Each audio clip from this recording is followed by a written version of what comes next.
What's up, what's up? Don P here, not to be confused with Don P with Champagne. I wanted to give you my Game 6 Cleveland Cavaliers versus Toronto Raptors prediction. Okay. Now, I've been wrong a few times, obviously. I never thought Toronto was ever going to beat them. I thought it was going to be a sweep, the way that the Cavs were running them out of the gym. But Toronto is a better team at home, no doubt, and the Cavs seem to not really care when they're not in Cleveland. I see a lot of jogging. If that trend continues, then Toronto's going to beat them again in Toronto. I just don't see it happening. I don't. The Cavs are just a better team. They're a much better team. It's really not that close. It just goes to show you that when you don't pay attention to detail, when you don't give 100% at all times, when you take teams lightly, when you don't do everything that it takes to win, you can get destroyed because everybody in the NBA has a lot of talent. Everybody in the NBA can score. Some better than others, but, for instance, in general, any NBA player can go to your local gym and just give buckets all day. They can drop 50 anytime they want in a regular gym. All these guys can put the ball in the hoop. So, when you give guys open shots, when you don't close out, when you don't game plan players, you're setting yourself up for failure. So, things that got the Cavs in trouble were that they didn't treat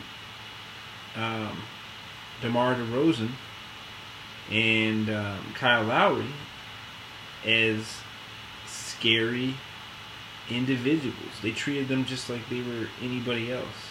And that's going to get you killed. Okay? Because DeMar's got skill, Kyle Lowry has skill. They are easily shut down if you game plan them, though. And when I say easily, I mean that it can be done every time if you do what's right. There's some people that you can't shut down even when you do everything right. These guys aren't those type of players. They're great players, don't get me wrong. Well, they're very good players, but they're not great players. They're not, creme de la creme. They're not, the best. They're not top 2, top 3 at their position. Although Kyle Lowry he's played like a top 3 point guard at times, but he's not Chris Paul, he's not Russell Westbrook, he's not Steph Curry. He's not one of those 3 guys. Those guys, those guys ball and you can't really do anything to stop them. Kyle Lowry, you can stop him. He's not gonna. If you play him right, if you put a lot of pressure on him, if you double when you're supposed to, he's not gonna do anything. He still might put up. He's still gonna put up points, but if he wants to, but it's not gonna be an efficient point. And that's all you want. You just want. If a player wants to score, he's probably gonna score if he keeps taking shots. But there's gonna be very inefficient score. It's gonna be a very inefficient scoring night, and that's what you want. No matter who puts up points, you just want the points to be inefficient. If a guy puts up 70, great. If he took every single shot, then you won the game. If it took him every single shot in the game to put up that 70, then you won. Because 70 points is not much. If you took 70 shots to get 70, then you're happy. You won. So, the keys to this game for Cleveland are to just double DeMar, double Lowry at the top when they come off screens. That's really all you need to do. Secondly, though, even though that's all you need to do to win, secondly, to make sure you get the win and run away with it, box out Biyombo.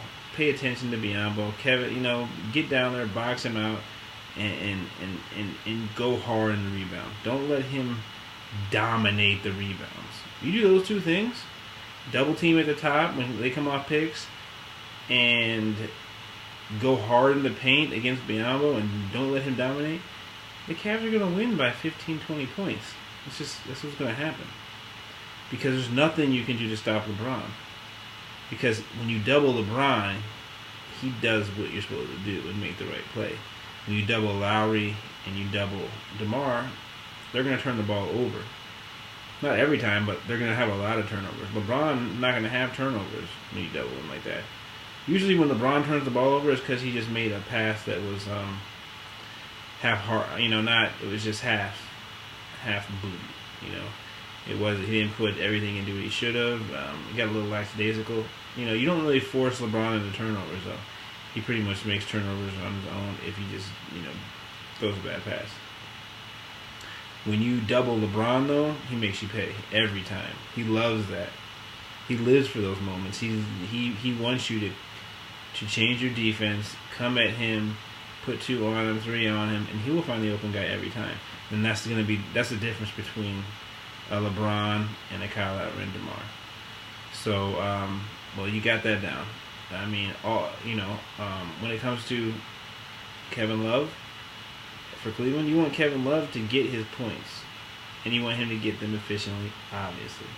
But Kevin Love having a big game, Kyrie doing what he does, and Tristan rebounding, you're gonna win. If Tristan rebounds, if Kevin Love, hits his threes, and also is just aggressive. Just be aggressive. You don't have to just stay out there and hit threes. Don't shoot a 3 if they're closing you out.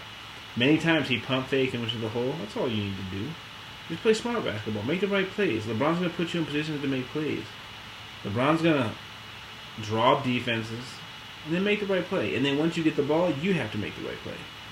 And you're going to be in a good position to make the right play. You're either going to be wide open for a 3 or someone's going to be closing you out at full speed, in which point you just whoops. There we go. If someone's closing you out full speed and they're coming at you and they're going to get you, well, at that point, you just go by them. Pump fake and go by them. So, make the right play when you get the ball, because LeBron's going to make the right play all the time. LeBron's just got to be the catalyst for the offense, and the offense is just smooth. So, for Toronto, you just basically, you got to get good games from Lowry. You got to get good games from DeMar. Those guys have to know what to do when they get double teamed, and usually they don't. Usually they still just force bad shots or throw the ball away. But they're gonna have to, make the right play when they get doubled. That's number 1. Number 2, they're gonna have to, like I said, do the opposite of what I told you the Cavs have to do. And as Biyombo's gonna have to play big. He's gonna have to get a lot of rebounds. He's gonna have to block shots. He's been very good. In those instances when they need rebounds, when they need blocks. He's been blocking LeBron. He's been rebounding over Tristan. So that's what they need. They need that, and then they need everyone around them to hit the threes. When Kyle Lowry and DeMar DeRozan get double teamed, if they make the good pass, if they make the right pass to an open 3-point shooter, then that guy has to knock it down. So those are just the keys. It's simple. Those things have to happen for one of the two teams to win. Who's gonna win? Cavs. Cavs are gonna win in Toronto, and I see it being let me say it's about a 16-point game. 12 to 16-point game. I'm saying it's gonna be right in there. I think that the Cavs know what to do. They're gonna emulate what they do, and I don't think Toronto can stop what the Cavs are gonna do defensively or offensively. At the end of the day, the Cavs are a better team. They are gonna win. They're gonna move on. And it should be a pretty decent game for at least half of it. Probably 3/4 of it. But I think the Cavs are going to be up by about 10 after 3, maybe 12 after 3, and then they're just going to pull away. So, again, I hope I gave you guys some information that you like.